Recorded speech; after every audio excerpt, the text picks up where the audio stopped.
Oh, looks Let like me. we're live. Yes, we are. Hi, people are starting to come in. All right. Karen, Floyd, Nikki, Diane, hello. Renee, Sean, Cynthia. I'm reading from another screen, so I apologize. You just have my voice.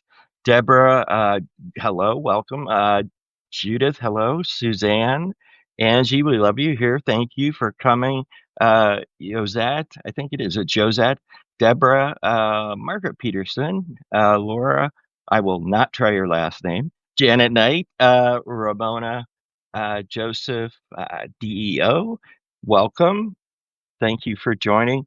Fern Fleckman, join. Thank you so much. And if you can let us know too, by the way, where you're calling or hailing from, that would be awesome. So, hey, Paula Smith, Susan Thuralt, I hope I said that right.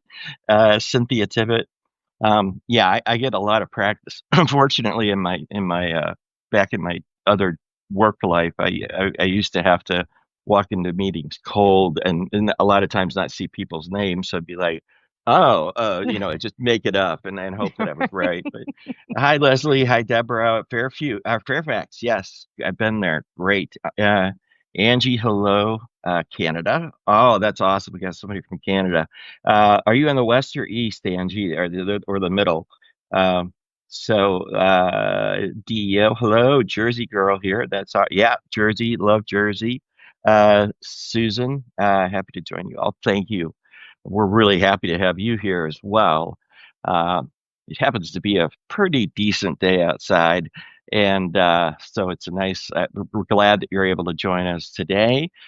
Saturday on the weekend. We're trying a different time slot, so it's sort of a try to feel out what works, what our audience likes, and just go with that. And by the way, Diane, hello, welcome. Yeah, just while we're getting wound up here on the basic things, just a couple. Thankfully, being Saturday, the news cycle tends to usually slow down a little bit, but this particular day, yeah, there hasn't been anything really like bombshell that has dropped that I've seen anyway.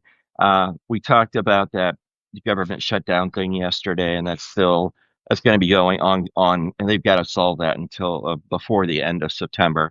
So there's a little bit of time left, but not a lot.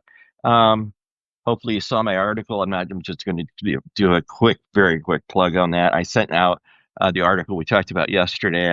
Added some images and stuff like that. That was all about here's what you can do with $170 billion besides build a police state out of ICE agents, that look like they've had about 300 too many sandwiches in one sitting. And so that's not a slam on any kind of overweight people or anything to do with that. It's just that the guy himself literally looks like the vest is holding it all there. So it's wow. I hope those grenades aren't like pressure sensitive, but And for a job like that, yeah, usually there's a reason why you have to be physically yeah. fit. Like there's things that you need Yes. to, yeah. Oh my God.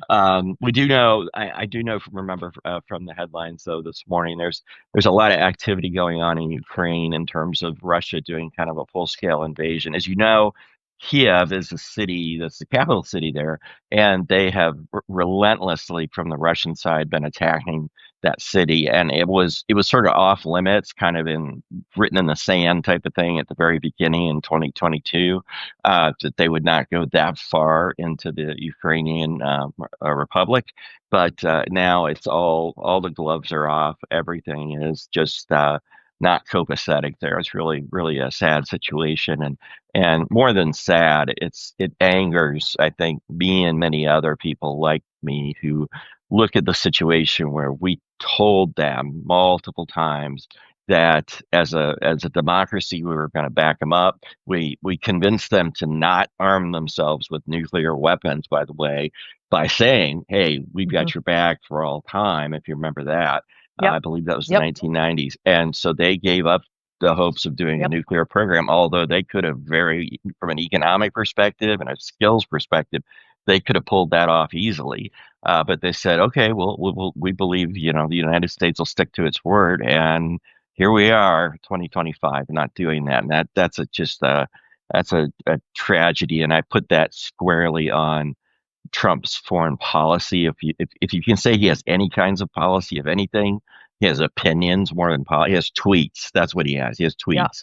So instead of a policy that's cohesive and thoughtful, we got this. Hey, we're going to pull this out of our backsides and just yeah, we're going to stop shipping stuff to them and let them suffer. So that was a downturn. That was a downer for my news part for the day.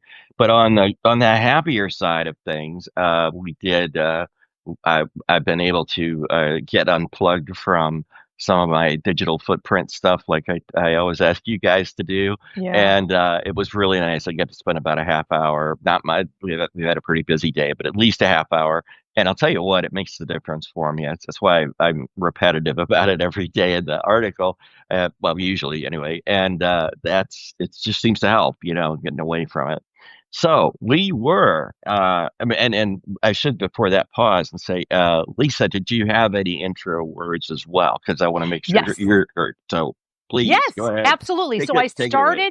started the subscriber chat from my page today, and I linked your publication. I just realized I should have linked your name directly. Maybe I could go back and do that. But Whatever. yeah, I just sent it out. And then anybody that wants to join in on the conversation, if you want to share anything, videos, posts, links, stuff like that, so we could have a conversation. So let's Right. see how that goes. And actually, I did a deep dive all this morning I have separate, like all of these clips, because we're going to talk about Peter Thiel today and this, Antichrist situation that he has in this philosophy and the seminar that he is, I think it's still going on, or is it over? Yeah, It was supposed to be this whole week. It's 4 15th. Mondays. It's Oh, well, that's what it is. Right. It's 5 Mondays. Sorry, Started the 15th. Yep, last Monday, and it's going to go through into October. So Got it. that's the plan. So I'm like shot out of a cannon today because of this, because this morning, because I was like, okay, let me put all my thoughts together, because these clips, I'm actually going to include them in the repost of this live. So they'll be in there for anybody to, to reference. And I've had these like in my archive for a little while. So I watched them before, but today I watched them all in succession. And that's why, like right now at the very last minute, I was scrambling. I was like, oh my God, 1 o'clock. I got to hurry. Yeah. So then I got all my thoughts together. Not going to do that again. Next time I'll do it way before. But so there's some things that I'm going to reference in those videos that are just very alarming. And as we talk about it, we'll go through it. Right. But that's basically, I'm going to link all of that stuff in the repost, so you guys could take a look at it in the replay. That's great. That's absolutely great. Okay. Anything else on that, or is that it? Okay. I think that's it. Okay. Cool. All right. So we got into Teal far enough yesterday that basically I've explained, number one, he's a billionaire. Number two, he's a deep thinking type philosopher type. He studied at Stanford up, if you don't know where that is, California. And a very nice campus. If you ever get a chance to, like, as a tourist, I sure as hell could never do that as a student. I couldn't afford it. But the campus itself is absolutely one of the most beautiful I've ever seen in my life. It puts most campuses to shame, just for the statues and sculptures and the art stuff that they've got everywhere. It's really cool. So just that's a traveler tip if you're ever that way. So. We talked about that. He studied philosophy there, in among a number of subjects, in business as well. And then we get into a little bit about this thought experiment that I was talking about, which all it really boils down to is my view of how to crack problems. In other words, there's a thing I don't like, which is for Substack Lives to become just basically confirmation bias engine. That means basically I say it, then Lisa goes, oh yeah, and then I say that again, and then Lisa says something, and I say, oh yeah. That doesn't make it any fun, and that doesn't really test your thoughts out. So what I did yesterday was the way I approach things, and you have to understand I play that devil's advocate, and I do that for a reason, because it helps us understand, hey, what do I actually think about something? A lot of people like me, I think, had two learning phases in my life. One was growing up, okay, and in my particular case, it's nothing special or complicated, other than to say I had parents who were Reagan Republicans. They were like, oh, Democrats bad, tax and spend, all that stuff, right? So they were in that mindset, and the osmosis just happened straight down to my brain, and I absorbed it. And because that's what they believe, that's what I believed, and that's how a lot of people get their initial thoughts on politics. Then I went and I ended up traveling pretty much all over the country, and then pretty much lots of places in the world, from India to England to a number of spots, Canada, Mexico, etc. And I really got to see up close and personal big cities, and I always wondered, why are big cities blue? Why is Chicago a blue city? And it's in a blue state, but why is, like, when you look at Ohio, that it's just blood red as an electoral map? There's three dots of blue. There's Cleveland, there's Columbus, and there's Cincinnati. And I picked Ohio because that's where I live.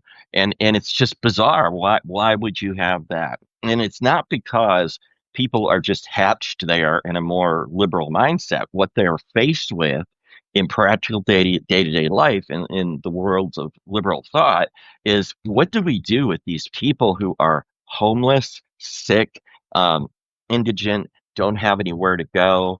They're dealing with NIMBY, not in my backyard. I don't want you to build another homeless shelter in my backyard. They're doing this stuff where it's like, okay, we want to isolate crime into one section of the city, or the black people into one section of the city, and contain them there. That really goes on, as everybody who's been to or lives in a city will see. And I don't want to say just one section, but like a region or Mhm. a zone. It is. So there's but those things are problems that, Republicans back in Reagan times looked at it and said, screw it. Those aren't big enough for us. We're going to go after the rural guy with an AM radio, driving a tractor, listen for hours, listening to Rush Limbaugh, Glenn Beck, that whole thing. The And the mindset. evangelicals. The Yes, we evangelicals. can't forget that. There's a ton of preacher radio that was out Mhm. there, and I grew up listening to some of that. I didn't particularly ascribe to what they said. I mean, there's a long story we can tell some other time there. But the point is, it's like that. When you're working in a. In fact, I was just took my dad's car. He got into a small accident, no, just a fender bender. Aw. Took it in to get fixed, and I knew this guy from high school who he had started his own body shop. And when I walked through the threshold of the door into the body shop, it was like going into an alternate universe, because it was blaring loud with right wing talk Oh my god. radio, and these guys had it turned up to blast. And I'm not kidding when I say it made my ears hurt. So the point is, that world, they live in that all day, 8 hours, 9 hours, whatever they work a day. And of course, it's going in one ear, and Mhm. it's never challenged, right? There's not a healthy debate that they're listening to, and then picking from both sides and thinking, hey, this is what I think. It's all, you got to believe this, you got to believe this, and you got to believe this. And that So, exercises your critical it like yes, it enhances your critical thinking, to which have an alternate view. Yes, yes. it's absolutely. And the thing that it used to enforce that, the only shred of law that wasn't even law, it was policy, was the Fairness Doctrine, which the Reagan administration torched in Mhm. 1988. For those of you that were around and remember that. So that only applied, though, to a certain section of the networks. It wasn't that every issue had to be treated that way. But when it was shot and hauled out back, Christy domed, it was then that paved the way for Roger Ailes and a bunch of Mhm. others to come along and start Fox News, Yep. buy up all these radio stations, consolidate them, have them playing one brand of republicanism across the vast rural areas. So that's how everything in those areas got to be read in one way or another. So there's a lot in there. I'm overgeneralizing, and I'm skipping a lot of stuff when I say that. So I Mhm. recognize that, but I just am trying to get there quick. So we talked about one of Thiel's key quotes of all time. He wrote an essay, and in it he said, "I no longer believe that freedom and democracy are compatible."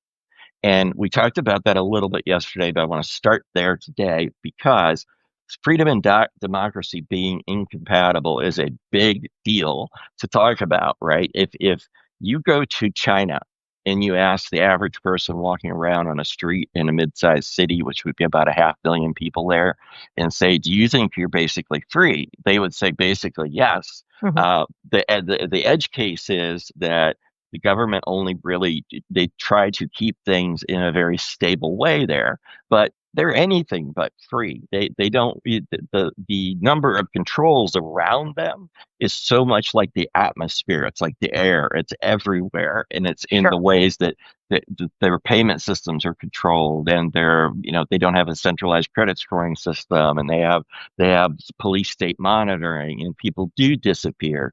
And so there's a lot of stuff that is not and free speech. If you start ranting Mhm. about the government, Like don't what we're expect doing don't here. right, don't expect to be around for long. They will make you gone. So what is it about this democracy thing?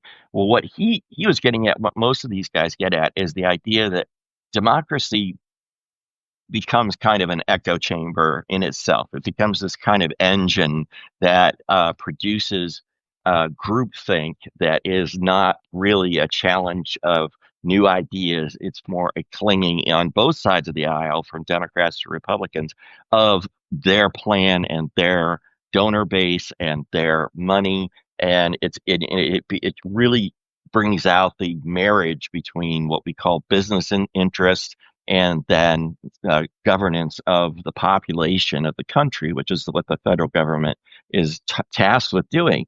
And it marries these two things up in a way that they can't be pulled apart without really kind of creating an explosion.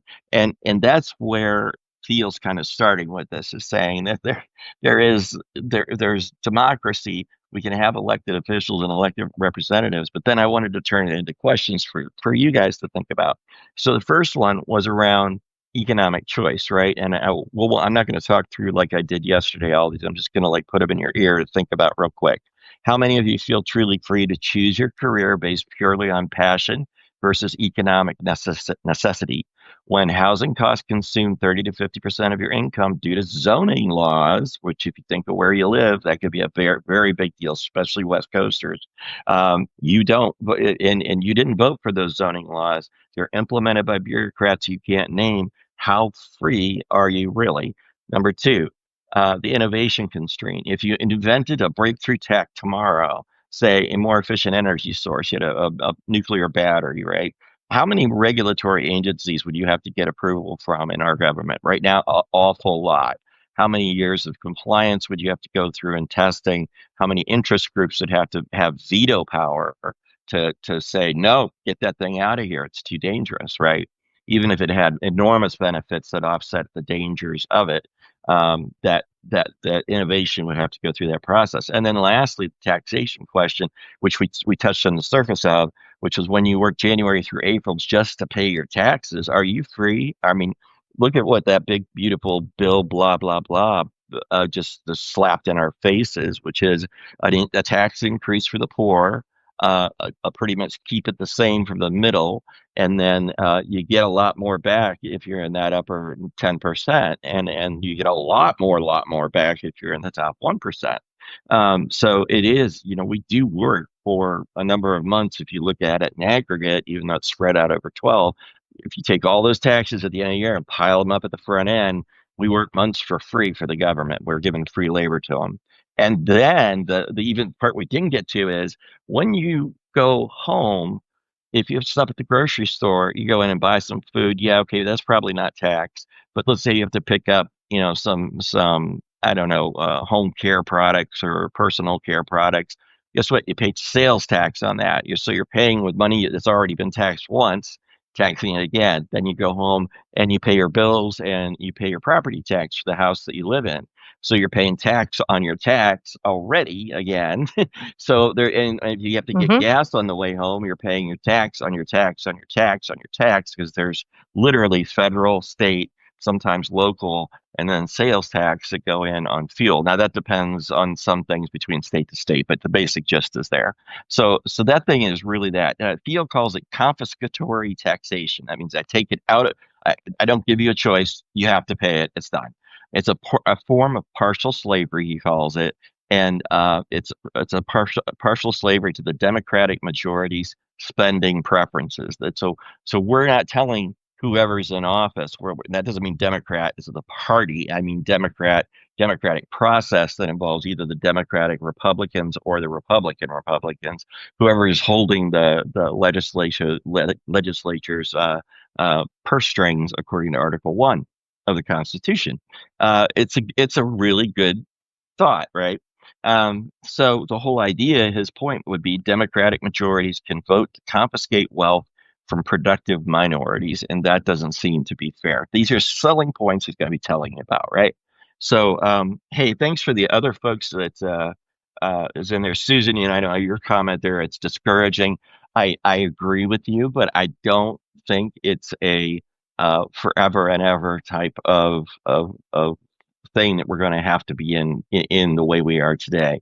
We are in a lot of the Trump supporters that changed their vote from Kamala to Trump did it based on this idea last year that Trump's a businessman. He's going to run it with some more sense than to run the government with some more sense, like a business would be run, which is maybe less ask permission and more ask forgiveness, and just break some rules and go do things. And they thought that that was going to have a direct correlation to their, and I can name these from memory off the top of my head. One, it was going to be for the Republicans, immigration control, lower housing costs, lower prices, and lower inflation. And those were the top four in the exit polls of the votes in November. So, and then the Democrats had a slightly different one, but immigration was in there as well. Food prices were in there. Housing prices were in there. So all of those votes that got cast to this guy who turns out to be holding his only agenda is the big, fat, thick book called Project 2025, and it's 1,500 pages. He's stuffed in his back pocket, right? And that's what's been happening, is that plan's been unfolding with this shadow president that we have, which started to be Musk, and then, well, too quickly, Stephen Miller took a hold of it. So yeah, please, Lisa, Yeah. you're going to inject. Yeah, no, I was just going to say, with respect to the people that changed their vote from Kamala to MAGA, a lot of it has to do, I mean, all of it really has to do with these talking points and this rhetoric and this distortion of facts. So what our objective is here, mainly, like, Yeah. Rick and I are on the same exact page, spreading awareness to launch these discussions, to promote critical thinking and not groupthink. I'm not into Right. groupthink, even when Yeah. it's on the left. Like, like a lot of times that could, open the door to a lot of dipshit ideas, I call them. You know what I mean? Right. So, but the main thing is to actually bring awareness to things that people don't even realize is happening with the philosophies of these people. Now, what if I can go into, like, some of the notes that I had from Yeah. the videos that I was looking. So right now, like what you were talking about, the confiscatory taxation, is that what you Mhm. call it? Okay. Yeah. So Confiscated. Yeah, it's yes, confiscated. yeah, the confiscated, yeah, that they're taking our, well, first of all, the basically the number one question I pose to everyone, and even myself, before looking at anything these butts say, think about are these ideas going to benefit the most. They're trying to sell it to us that we're going to be in a better position. And we're Number the ones two, doing the work. Yeah. yeah, number two of that is what he is critiquing about democracy and freedom. They fucked it up. Yes, So they first they did. go and they fuck it up, and now they're being like, "Wow, see, this never worked." No, it Let me hit that did. love button right now. And then I hit Yeah, that heart button. Yes, yes, yes. I yeah, agree. it did. It was working. Like, as evidence to what I was talking about with the middle class, and the most prosperous time was after FDR. Not to say that there weren't flaws, not to say that FDR was a complete saint. Like, I personally have Oh, a huge fondness for him, but there are things that I'm like, that was fucked up. You know what I mean? Like, yes. in And it terms of was. racist things that were going on with the GI Bill. I mean, we could go down the whole list, right? But for the most part, when it comes to the prosperity of the middle class, that was the most prosperous time. Yep. And Getting out of the Gilded Age. one quick thing I just want to say is that transition, you're totally on point here. That transition, by the way, was when the government threw open its doors from being a thing that governs the people with laws and the rule of law, and that's pretty much the box that it lived in. So people went to government for those things, for money, for the stability of the currency, for the Mhm. rule of law. And then FDR did something totally novel and unique, which was open up that social contract with people. So Yes. I just want to put a pin in that little thought. The social contract, all I mean by that is he promised them, hey, you don't have to worry about old age. You don't have to worry about if you lose your job and you have to feed your family. You don't have to worry about if you get sick and you can't work and you're going to have that medical care. It didn't all happen overnight, but No. it took in And social it's contracts, which is a totally different business to be in, especially when you give it to something called the federal government, which is huge. And I'm gonna set up your next point, Lisa, by saying mhm. this: that the billionaire's first complaint, 9 times out of 10, about paying taxes at all, is that the government is no good at spending our money. They suck After they at it. fucked it up. Right. Right. Yes. They don't want to give them the profit that's from their corporation, first of all. And that's the hidden reason back here. But what comes out of their mouths is this other thing, which Mhm. is that they don't want to give it away because the federal government is, they lose control of how it gets Uh-huh. spent. And that's just terrible. Oh my Yeah. God. Yet they're not doing anything to fix that. It's a distractionary pile of bullshit they put out there for us to look at. Please go. I didn't mean to Well, interrupt you. no, Yeah. no, no, that's okay. Well, it is bullshit because it obviously was working under FDR. Yeah. So that like It did. literally like get out of here. Yeah. Whitney says here FDR was truly a president for the people. So that's why I keep bringing him up. And like you said, for the social contract, whenever there are people that believe that, the little guy is not the innovator, that Ayn Rand bullshit of when Atlas Shrugged, which I'm going to do a separate thing on. Like the whole premise of that was the producers are really what make the world go round. It's not the laborers. And Yeah. when the producers went on strike, like the whole world came to a screeching halt. Bullshit. Number That's one. right. Number two, yeah. So that whole idea is infuriating. Like I can't stand that lady.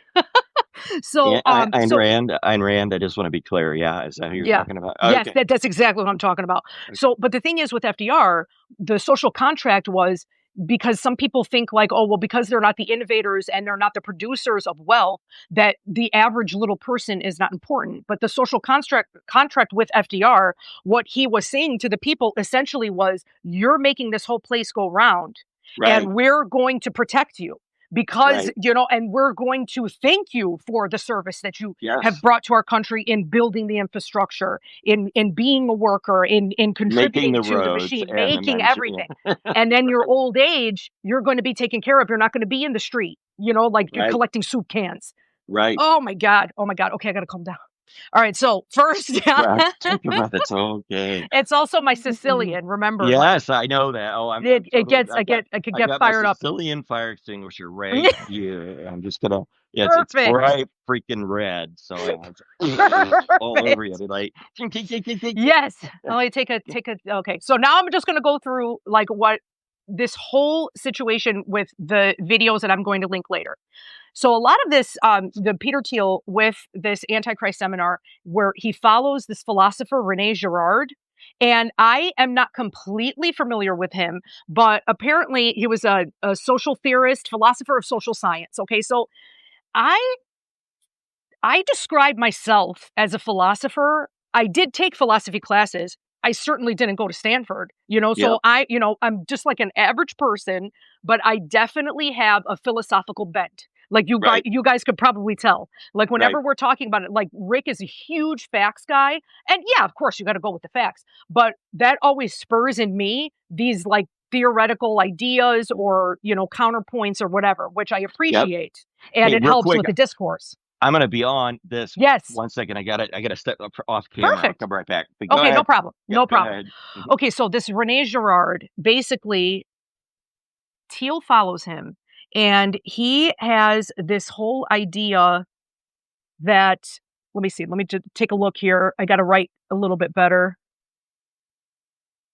Interviewer. I can jump in anywhere you Yes, want to. yes, please. Yeah, because I'm Okay. like looking to see because he basically is talking about this antichrist situation Right. Right. that So, he says that the people's desires, this is his main tenet is people's desires are not truly their own. They are mimicked from each Right. other. Now, I understand what he means about the groupthink situation that you were talking about, because Right. I feel like as a species, we are that way. I mean, we're descended from apes and they kind of have those kind of societies. So obviously, we have that in us to Right. be that way, right?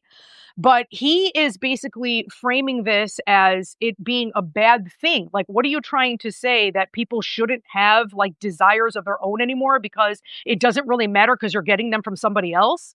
Like, Yeah. kinda discouraging, like, that fire in people, like, Yes, that's that what it right. sounds like to me that he's Right. doing. Now, I can offer, Sure, go if you ahead. wanna go through that whole arc No, that you were go on. ahead, please. So Rene Girard, I've had the opportunity of studying him since I was 18. Oh, good, because And I gotta do a deep dive on him. right, right, right. And so the guy, believe me, he had never in his wildest dreams would he have ever thought, if he would have said, "Hey, there's gonna be this guy named Peter Thiel who's gonna come along in the year 2020-ish, and he's going to really get into you and take your ideas and amplify them to an entire new state building idea, like what we call about that neo-reactionary thing, which is where we completely re-swizzled democracy into a corporate run governance service, and that's it. And then so that's hit the end game of neo-reactionary. But Rene Girard had his reasons that had nothing to do with Thiel, because they didn't travel in parallel circles. That I think Gerard died in maybe the 80s, so Mhm, he's probably before Thiel's formative years. But he's not alive now. He's dead. mhm. So the guy though had a fundamental observation as being a Catholic, okay, who grew up in some really difficult circumstances, and then came here to America at a pretty young age, and also studied at Johns Hopkins University, and ended up taking positions here and then developing his theories further. But the bottom line of those theories is this. He said, based on all the observation and all the data everywhere on the earth, we all have an impulsive thing called a mimetic desire. A That's it. mimetic desire. And mimetic means that if you and me, Lisa, if we're in a child's room and we're 3 years old or 4 years old or 5 years old, and we're stumbling around, and you go for the I'm just gonna say the fire truck in the corner, okay? That's sitting there, the little toy, the toy fire truck. I see you do that. That creates an impulse in me to come and get that fire truck. So I try to take it away from you. But there's only one fire truck. You see the paradox, you see the problem. Now, the same thing goes later in life into much more sophisticated things, where Rene Girard points out that in when we get into situations of money, prestige, and power, all of those things actually play by the same rules. This is what he was not trying to convert anybody. He was not trying to do anything but explain existing observed behavior. And I can't express that enough. So don't hate, if you're going to take Exactly. anybody, don't hate the guy that said it, because he had no idea it was going to That be is used like such a this. great point, Rick. Thank you so much, because that's what I was gonna say. I wonder how much And Peter Thiel bastardized. well, and I You can know answer some of that based Okay. on what I know, but I'll cut it. I'll cut this to the bone. So this, then you've got this mimetic desire that says, if I see my neighbor get a swimming pool, I'm literally living this right now. I can look out of my back porch and see in the development next to mine that this dude got a swimming pool 2.5 years ago, and he had to put in. And holy shit, within 2 years, this summer, four other houses right up and down the line got swimming pools too. Not because swimming pools got exponentially cheaper, not at all, but because they say, "Oh, I want to have one of those," and I can tell you from knowing some of the people in those houses, they have no business buying swimming pools on their credit, which is how they're paying for it. But so you see that it's the keeping up with the Joneses thing that is like, hey, my neighbor has it, I want it. And then promotions at work is another example. Somebody is Yeah. promoted, you feel put out. Now, what happens as this starts to mount at a societal level? And this is Rene Girard's point. When you start seeing all of these things happening, and what Thiel is going to tell you is that when you see me being successful, you want to be me. And the problem is there's only one of me, and there's only several $100 billion or whatever I'm worth today that I have accumulated that you can't have. So I'm going to have security. I'm going to have live on a hill. I'm going to have defense mechanisms. And you can't take my money. That's really what this boils down to. But Gerard, then going back to Gerard, Hmm. sleep you out for a moment. Gerard says in that situation, what happens is that underlying anger starts to build up because people like us look at it and get fucking tired of it. We get emotionally exhausted. We get what is that? We covet our neighbor's wealth or something like whatever the commandment is. We covet those things, and we get fed up. And then what do? We go start fighting each other. Now, who is the master architects? Who are the master architects of creating class division? I will tell you that, in my opinion, absolutely hands down the best, not just in the 50 states, but in the world, is the Republican Party. They will take any two groups and pit them against Hmm. each other because if I can get you fighting each other, you're not fighting me. Okay. So this is the And perfect segue. go It ahead. Yeah. depends on what buttons you push. That's the Yeah. social psychology Yes. where the think tanks come from. Because this whole situation about coveting the neighbor's thing.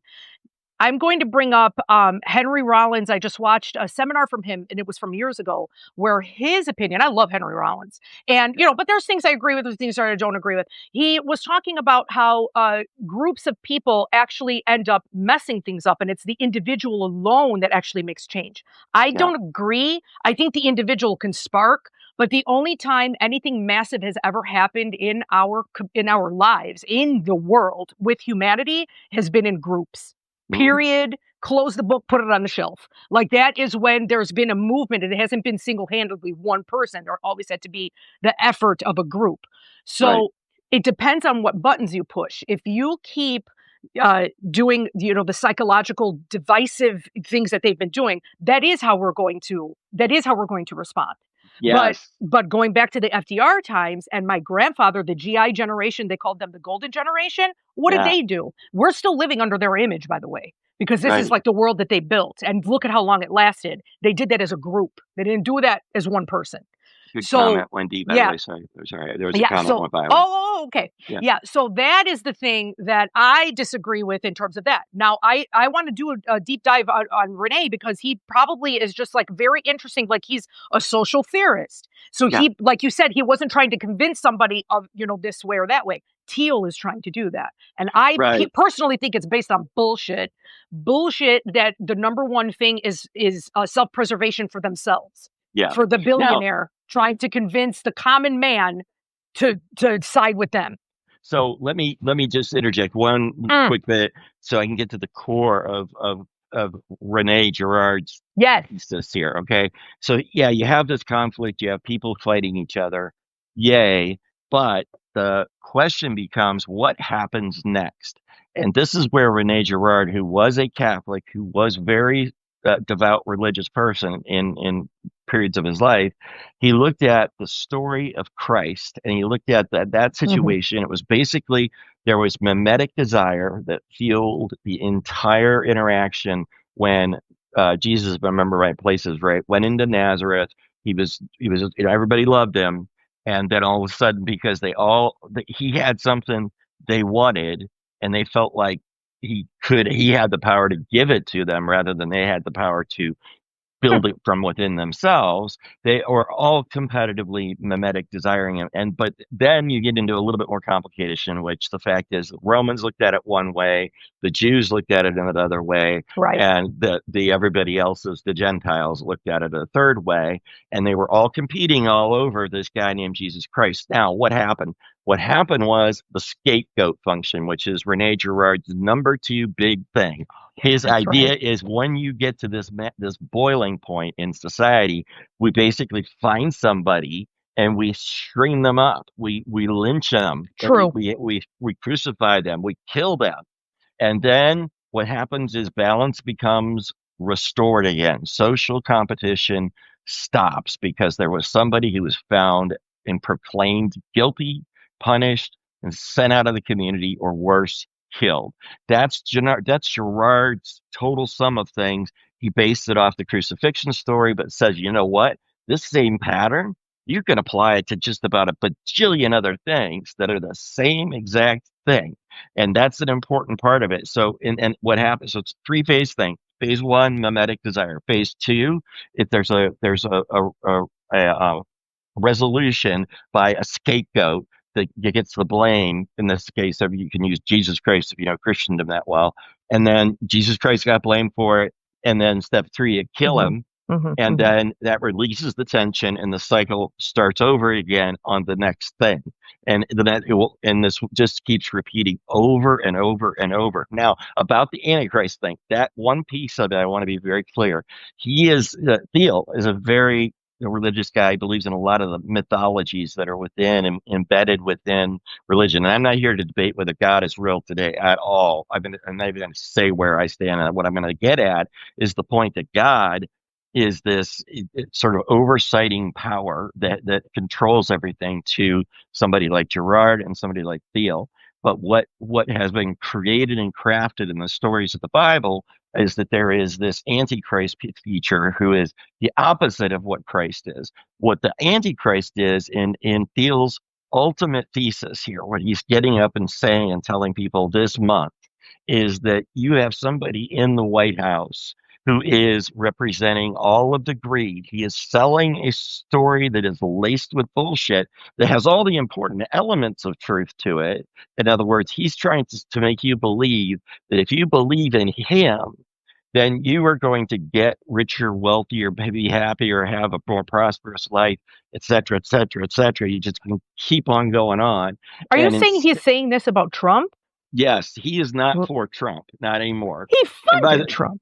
he sure did, but he defended Trump because in the go back to the neo-reactionary Hmm. thing, you got to have This somebody doesn't that make any carries sense. it. Well, no, it does. If you stop and think about it, you got to have a scapegoat. You got to have somebody that ultimately is going to take the fall, and Trump is that guy because in neo whether you believe a thing that Rene Girard does or says, it doesn't matter. Again, that's irrelevant. It's more important to understand that there has to be somebody who is not one of the billionaires that's accepted. Trump is not accepted into, remember, we talked about this the other night. Trump is not accepted into the elite circles of the high level money families. He is never going to be, and he resents the shit out of them for that.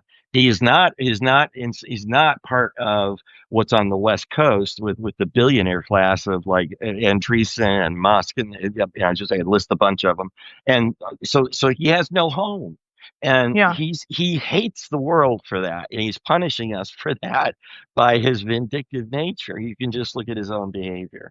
That's So interesting that you bring this up because that's going to spur two things. Okay. Because yeah, I wanted to get into the things because this is a perfect segue into what I took notes on these interviews with respect to what Teal is explaining is the Antichrist. And I didn't think about this angle of it that he may be this whole God, this is even more diabolical.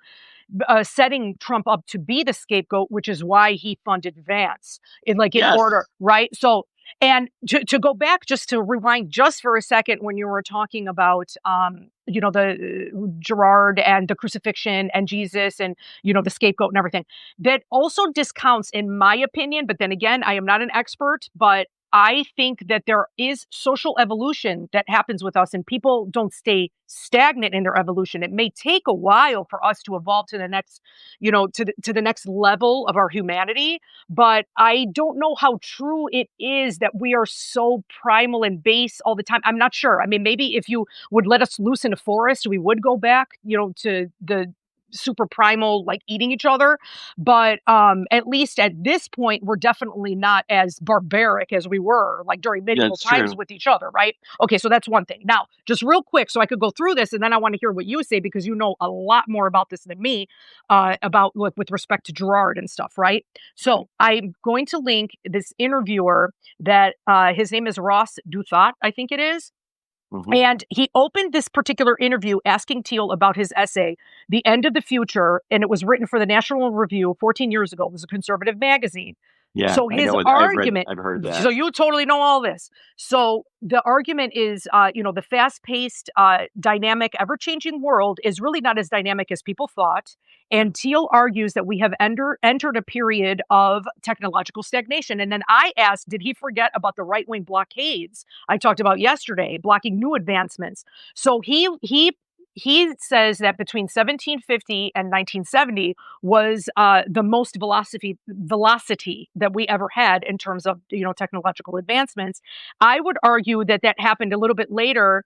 I mean, of course, we had the Industrial Revolution, but then after the Gilded Age, in my opinion, like I said, I'm not an expert, for just as a layperson, from what I am seeing, it seems to me that the major periods of acceleration were when we had public funding.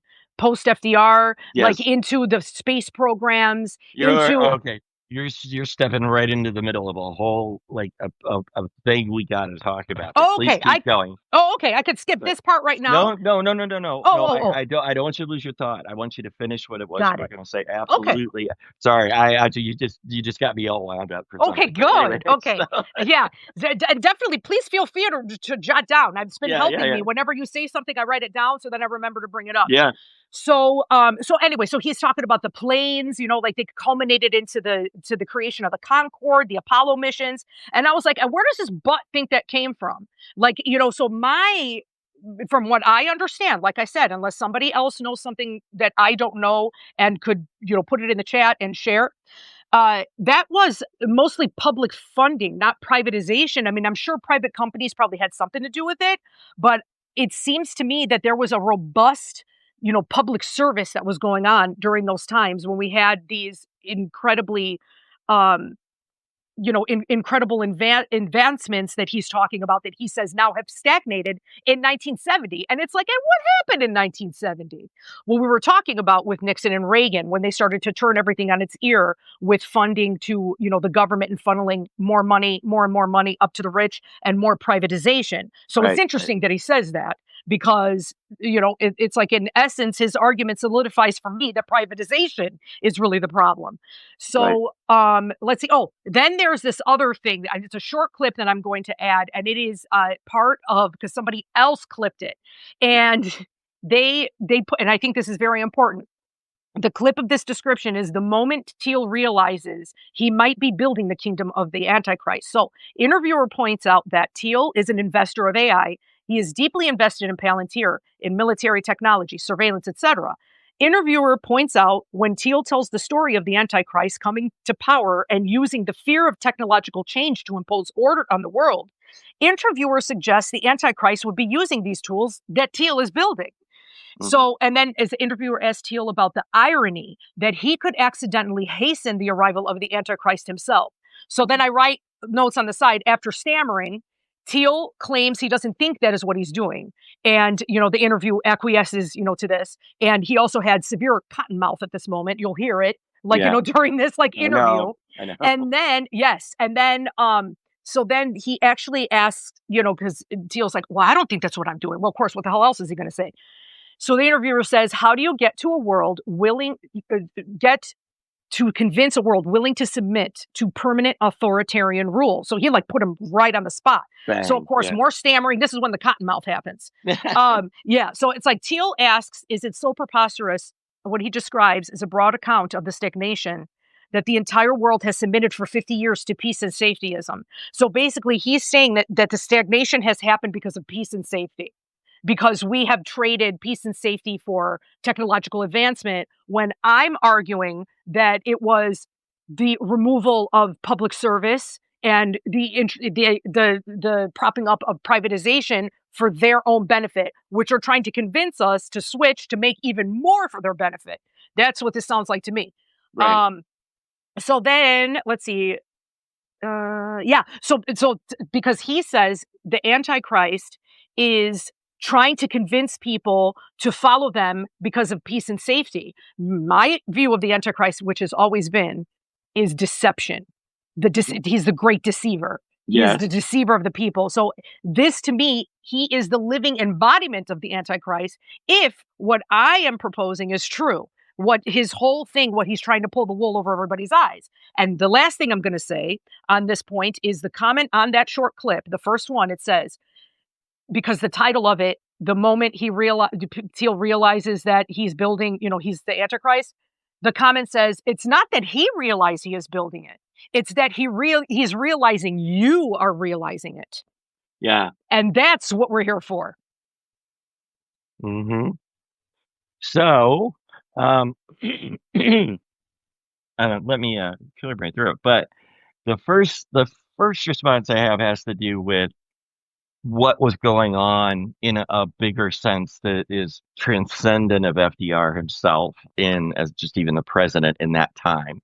And I don't want to go into the super depth that would this topic really deserves for people to understand.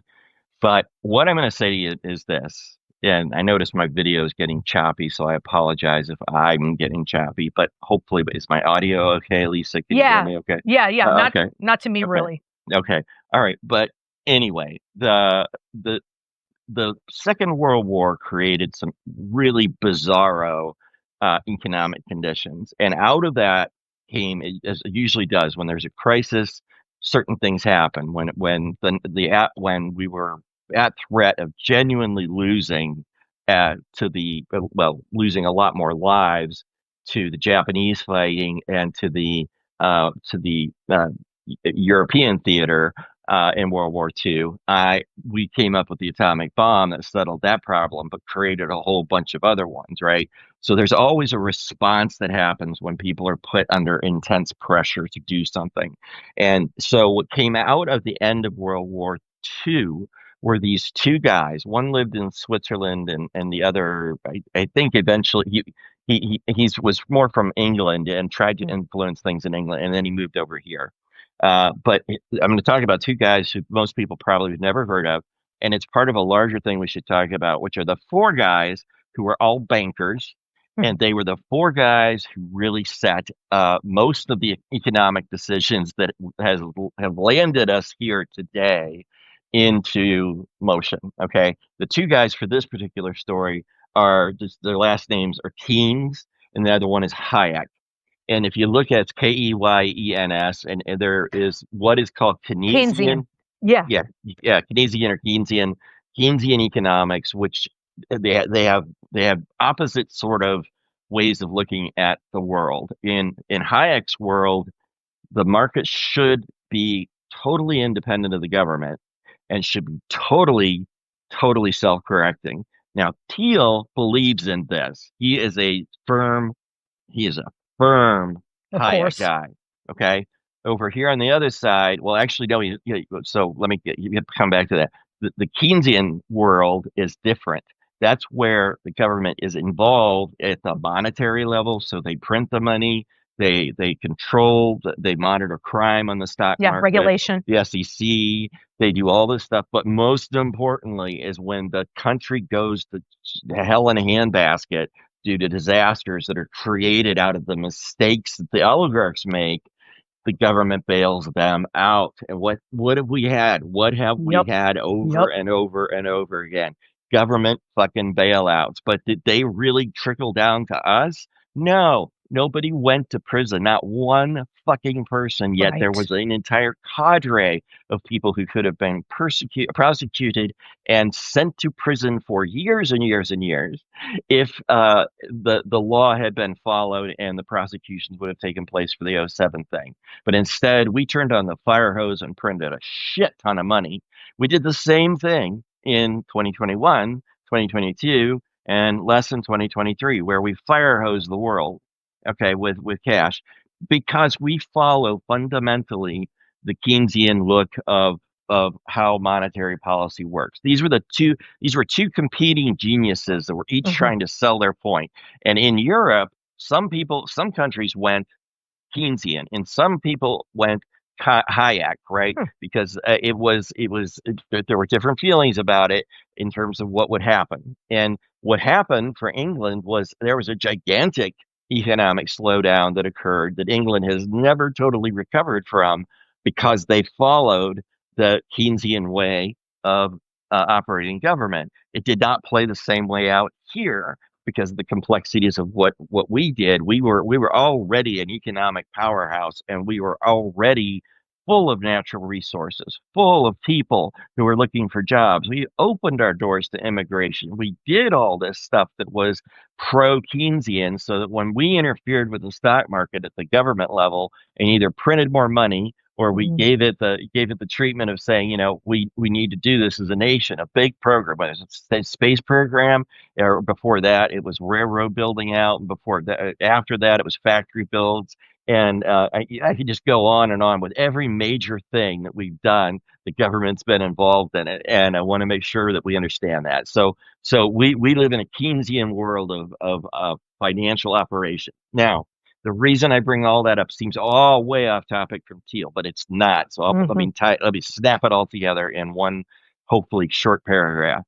Teal wants a government, to have the ability to put their fingers in the pot of money of business and have that power to to basically confiscate money, just the way he talked about and I talked about in the example devil's advocate questions earlier. They want a confiscatory tax system where they can say, "Look, we're hurting, we need help, and we're going to take your money from the businesses." And they want to start with the businesses and then get them fixed so that that part of the economy is working. And then we'll bring in everybody else's taxes that are working for the business. But Thiel's way of looking at it is, if the businesses have it wrong and aren't doing the right things to keep themselves surviving, then those businesses should die. Then you've heard the same rhetoric in different forms from Elon Musk. If it sounds very familiar, he's like, well, he's the one that made the statement of, well, maybe Tesla should just, have a complete stock crash. He doesn't mean that. He's full of shit. He's trying to sell us on that. And of course he doesn't want that. That's his fucking money. And so Right. so this is all sort of a game. And the reason I say it is a game is because both Republicans and Democrats on both sides have used Keynesian. It's part of this neoliberal view that Reagan, our guy Mm. from the '80s, adopted, and which persisted through a post era thing that diminished the importance of the worker, because what they were struggling with was, in all these big factories and all these things that were going to move away to other countries, there were going to be millions and millions of unemployed people. So they needed to do something. And what the Republicans behind the scenes were doing was saying, we're going to have a day where all this shit's going to crash down, and people won't have jobs. There won't be enough of them. The workforce is not going to be earning a living wage, and we want it to be like that because we want them to live hand to mouth, and Yep. paycheck to paycheck. And Desperate. what Steele gets into very specifically in these lectures, it goes back to Rene Girard, is that he wants us to be fighting over finding a scapegoat instead of keeping our eye on the ball at the top, which is that there is what he's trying to point out to everybody is, look, there's a big deceiver in this thing, and his name's right now Donald Trump. Oh my God. He's the fall guy. He's the one that's The going to go fall down the guy. toilet, right? And they wanted a tool. Mm. That's why Musk, I told you last night, jumped in, jumped back out, right? So he got his $750 million claim or whatever the hell it was, and got our data and got the fuck out of government. The end. So But this makes a lot of sense because yeah, now that you introduce this, yeah. because I I hope already. I didn't lose everybody. I No, this apologize. makes Okay. so much sense because it's like, Hmm. because you're talking about, because I know that he funded Trump, and actually some people have been saying, and I don't know if this is proven or completely factual, that in 2016, Thiel is the one who recruited Trump in order to start all of this insanity to run for president. So is this like a thing that he had before? Because Trump obviously is a boob. He's a Hmm. buffoon.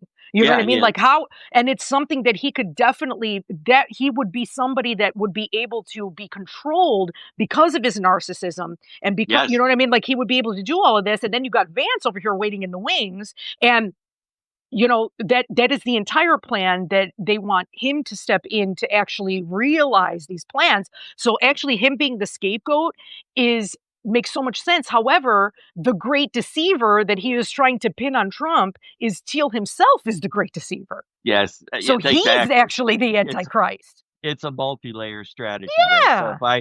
if I tell you that, hey, look, Mm-mm. this guy over here, he's the one that's lying to you, and he's the one making all these Yeah. false promises, right? However, in reality, what I'm doing is I'm trying to engineer the V2, the V10, or whatever we're at now of society, so that all of this infrastructure comes collapsing down on itself under its own weight. And we burn it down. We raise the fields. We have the giant forest fire, and we clear the land out for millions and millions and millions of acres and after that we have a lot of ash laying on the ground. What do? Well, we got to rebuild. Who's Yep. going to do that rebuilding? That's going to be the Teals of the world. That's going to Oh be, God. and then it gets formed in their image. But it's essentially a canvas problem. Okay, think Hmm. about it like this: if I'm an artist and I've got my studio, but all I have all around me are all these pictures of 16 by 9 frames, 24 by 24, 24 by 36. I've got all these canvases, but I don't have a single fucking black one. And so I either have to pick up the existing one and paint completely white, start over again, or go to the store and order another canvas. I need a blank canvas before I can start rebuilding something. And that's what all of this neo-reactionary stuff is right now about. When we talked about accelerationism, that's just a fancy fucking word. All it means is expedite, and this Yes.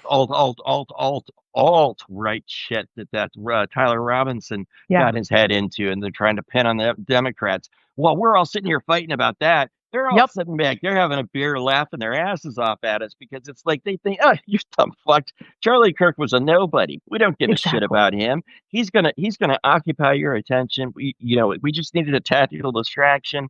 But, whoa, by the way, what's burning down in the middle of the government? Okay, all of our intelligence experiences going, our FBI internal domestic terrorism units are gone, our cybercrime units are Yeah, gone, that's right. all of this other shit's burned to the ground. So the government is literally fucking non-functional. You've got a clown, an asshat, in as the Secretary of Defense. You've got another asshat, Marco Rubio, as the Secretary of State. You've Yep. got asshats, every Pam Bondi, a fucking third-rate lawyer from Secretary of Florida, Transportation. you know, Yeah. say transportation. I can just keep going because Hmm. it's a profound, it is a cornucopia of stupidity that is running our government right now. And that is what people aren't focused on. Right. That's just like snap, snap, snap. Wake up, folks. Hello, Charlie Kirk, irrelevant in the big picture. I'm not saying I am not saying am that I don't feel bad for his wife and kids and Right. all of the stuff that As you're a supposed to human, say. as an It's individual. Yeah. I'm trying to say all the right things, but to be honest, what I would What really they like, think. what I think you guys in the audience ought to really, really, really just put that whole pile of bullshit out of your head and keep your eye on what's really moving around, where the ball is really bouncing in the game. Because while we're distracted over here, Hmm. oh shit, they're tearing all this stuff down in over here, and then in the middle we've got Congress, who's supposed to be our elected representative, who aren't doing jack divided by shit squared at all to fix the problem. And so that everybody's like, well, I'm depressed, or I feel like overwhelmed, or how do I even begin to do this? And that's where I say right now, the thing that we need the most, regardless of whether we talk about Peter Thiel and the Antichrist, and he's the Antichrist or Trump's the Antichrist, even that debate doesn't really, really matter. What matters is that we burn down the DNC, get the people who have, I don't mean, get rid of everybody. I mean, get all the deadwood out of the Democratic National Convention and our party, and put in people who are going to fight like shit. And we may only be able to get to a point where we have a shit ton of independents running across the 50 states in 2026, because Hmm. by then we probably can't co-opt the Democratic Party and take it over. But if we want to actually do something to improve the conditions of our lives, we have got to stop organizing in a cellular way, meaning, I don't mean cell phones. I mean, we're organizing in groups that are too small because Right. there are too many groups doing the organizing. There are 73 of them, and 73 groups coordinating Fractured. across it. There is zero coordination. So you do have a phenomenon that says if you do peaceful protests, there's this research that gets up 3.5. to 3.5%, right? But you know how we're getting to that 3.5% is chaotic, and they're going to actively fight every single Yep. thing we do. Yep. to try to organize on a national scale. And it has to start with agreeing to let one of these organizing groups take the lead with a leader who's going to galvanize people, get them going, and get them excited and get them re-engaged. Because that's the only way they're going to. At the end of the day, to put points on the board, you've got to win the election. You got to get one control of at least one of these houses back from Congress, that can start doing shit and actually fighting. The people that are in those jobs right now, I guarantee you need to fucking go. The Democratic guys, okay, and I'm totally off in Rick's opinion, but it's an informed opinion, and I'm on a rant, so I apologize, but for everybody that just heard this, but I am telling you what I see is truly important. If we give a shit about what we're going to pay for gasoline in 2026, how much we'll be able to go visit our relatives, how much food we'll be able to put in the fridge when we go to the store, how much of a raise we're going to get, how much of the economy is going to suck. All of that depends on moving from a fractured organizational system to a singular organizational system that can get independence into the chairs in the warm, butts and seats conversation. It's like we need 435 butts and seats Yep. in the House of Representatives and 100 butts and seats in the Senate. And that is it. That is the biggest arm of the government. Article 1. I mean, that they have the most power, and that's always been the way it was decided. And they are the ones that can set the bar to say to Trump, "F you, buddy. Enough of your unitary theory and this novel bullshit, and constantly jamming up the Supreme Court's ass. All these appeals for every single little fucking thing. That's slowing the Supreme Court down massively right now. And instead of us being focused on, well, what did he do this weekend? Holy shit, what crazy crap did he tweet? Do you remember back in 2016 when he took office, all of us were like, what the fuck is this Twitter? Yeah. What's he doing, right? Sorry, by now we're just numb to it. It's like, oh, okay, this weekend, you ordered a Venezuelan boat strike, the second or third one, and a bunch of people died, and that's murder. But the Supreme Court's, made him so he's now a king, and he can't get touched for it. Well, that's not really our problem. I mean, that's not our here problem in my audience. I'm just in that mode, but I will cool off on that point. And I got so hot, Lisa. So that's sorry. Okay. Don't apologize. I'm totally used to it. How is our audience doing here? There's so much in the chat that I wish I could address. Like I'll see like some comments, and then you said that you were going to be able to get a screenshot of them. So I hope then we could go through them so we could address like certain things, because I'm sure people are making really great points. Yes, let's I can't look in my camera. Okay, that's fine. At the same time, but we were talking here. Let me see what folks have said. Deborah, you made a great point. As usual, they are both the Antichrist, both Thiel and Trump. It's not all or nothing. Millicent was clear cut. She says we need to clear cut to stop control burning out of control. Yes. And then in an anti-LGBTQ party, how does Peter Thiel get away with for real? Right, for sure. I agree with you. Yes, because he is very, very, very not straight. He is very, very, very gay. And that judging. I'm just saying that's a fact, right? The hypocrisy. All right, and then Nikki, here's a great point. We are in our echo chambers. Most people aren't paying attention and didn't vote. Boy, are they going to be surprised when the shit really starts to go down.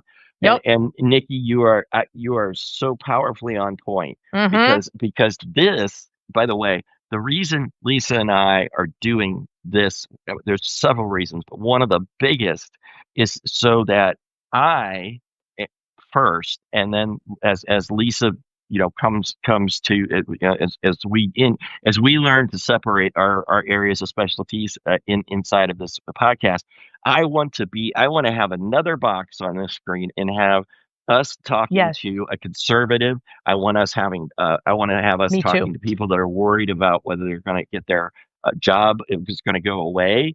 I want to be talking to people who are in real life circumstances and interviewing them so that we can elevate those stories. And then not only that, do something about it. Like, so that this becomes a feedback loop of we talk about it and then we act on it, that, as we when we walk away, and then we do it again. It's a rinse and repeat cycle.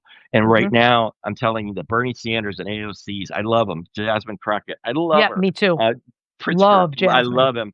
And That's my guy. all of these people, there are so many talented women and men Yep. that are driving the right message in this country, but they themselves don't have the support of their own fucking party. And so anything we can do to True. change that.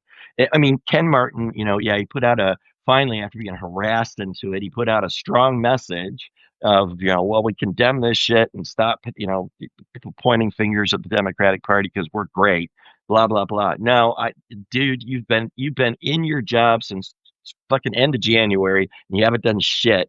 And then he gets on TV and starts talking about how they're going to run a great ground game. What does that even mean? Right? I Yeah, don't even know.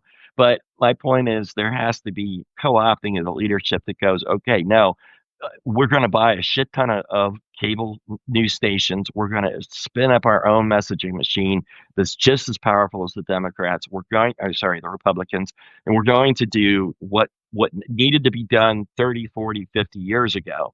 But since we've got the internet, we've got technology on our that's side, right. we've got innovation on our side, and we've got dedication of people on our side. What we don't have is cohesion on our side, and that's the issue, and that's the fundamental problem. Is I Otherwise, if I'm not pulling, if we're I sorry, I was using I if I'm not pulling and interviewing on people, and Lisa's not pulling and interviewing people who aren't in the fight, or aren't buying it because they see what a huge messaging failure the Democrats are, and Hmm. they don't see a future in it. Shit, the Republican registrations went up 20% That's frightening. this year. But the more frightening one is Democrat. Guess we're the 20% down. Down. So we're in the toilet even farther. We got a lot of shit to get done really fast in order to not have a catastrophic 2026 election, let alone whatever Trump dreams up is going to happen in 2028. We all have a guess, I think, but fuck that. I don't even want to think about it right now. Hmm. So I do want to think about what's practical, what needs to occur, and a lot of us have to think much more expansively and say, you know what, it isn't impossible to take down the Democratic Party. These are just people. Everybody here gets out of bed, puts on their sweatpants or pants or whatever the fuck they wear, one leg at a time. They put on their shirt one arm at a time. They're just humans. We're all that, no matter what other pomp and title and bullshit we put around it. Peter Thiel is the same kind of human.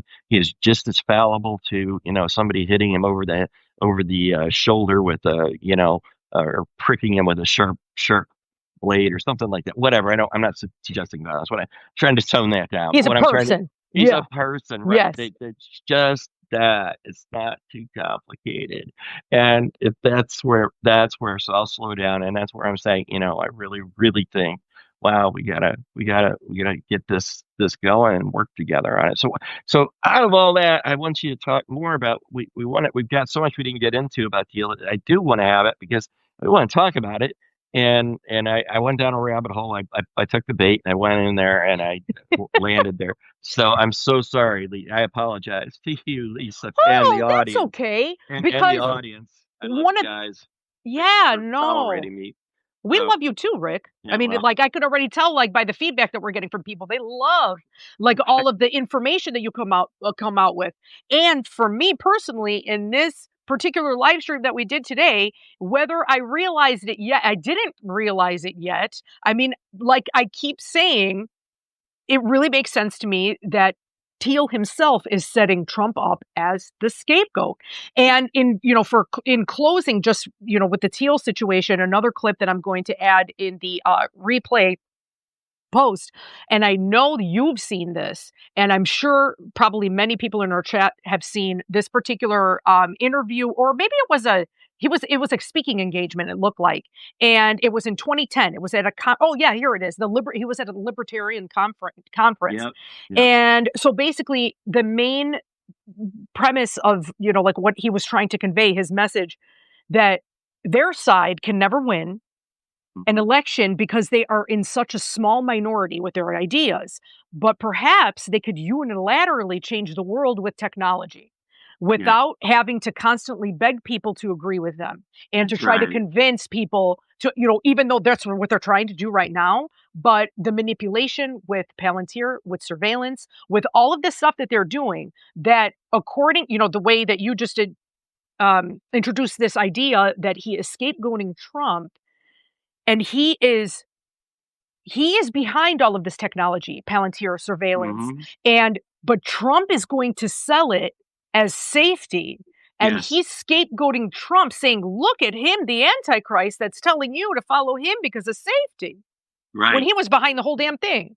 right, and he's the one that profited the most out of it, by the way, Oh so, my god. but so, hey, do you think it's a good time to wrap it up? Sure. Okay, so, well, thank you. I think, Lisa and I are gonna talk after this. We're Yes. gonna talk about whether we're gonna do a live tomorrow. I think we haven't sorted out exactly what our weekly schedule is yet, but we Yeah. will absolutely keep you informed. Just put notifications on for me if you can in Substack or Lisa. We Yes. are the third estate. That's her full thing. And if you just do Rick Herbst or Adverse Action Daily, you can do it with me too. But I really appreciate you guys coming here and taking the time to talk with us today. It's been such a pleasure, and I love your comments. But before you go, let me do one Yes, thing. do that.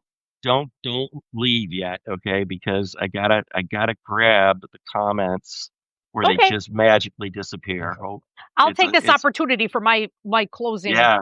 comments. So yes, like Rick said, thank you so much for being here. We love you guys.